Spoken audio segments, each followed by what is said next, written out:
Good afternoon, everyone. My name is Nick Spakowski, and today I will be teaching you the proper procedure to removing a disc from its case, holding it in the air, and placing it back in its case.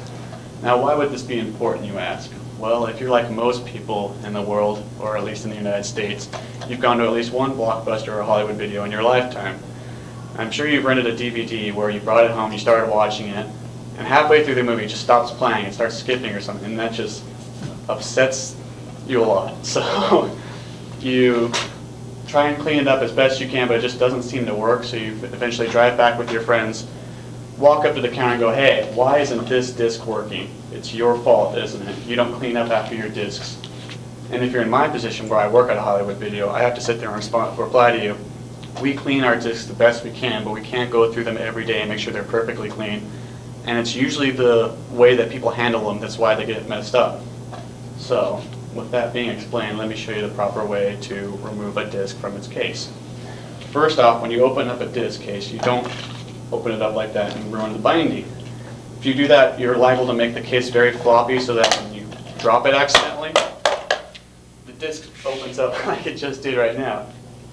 So, when you open it up, make sure you only open up about 90 degrees, maybe a little farther if you're not sure about opening it up the right way. And once you have it open, you would take either your index finger or your thumb and place it on the center thing that's sticking out of the CD right here. Once you have a firm position with your finger right there, you would then stick your thumb or index finger on the outer ridge right here where that little indentation is.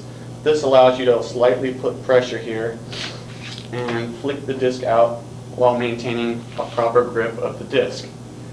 This allows you to not put any greasy fingerprints on the clear memory space right here where the lasers read the information on your disc.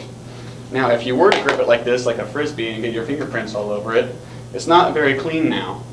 So, if you would want to clean the disc, you would take either your shirt, even though it does have small fibrous material on it, it would cause little scratches on it, but the laser doesn't really read that as much as it would like a key chain scratch or like this kind of a scratch on it.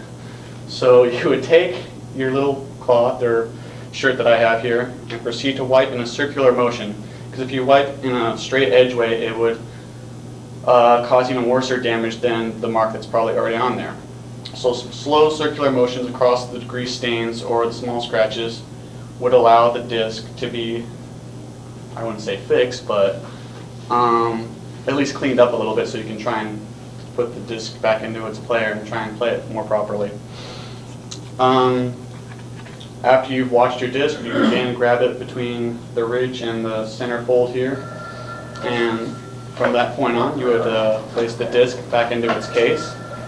Just fit it right here into its circular casing and press down until you hear a click, not a ringing phone. Like that, boom, ready to close the case, wait till you hear this click, and you're ready to drop it again and see if the case opens, and it doesn't. So that's how you would properly take a disc out of its case, so that way in the future you won't scratch it for future people who want to watch the videos at Hollywood Video or Blockbuster. Thank you.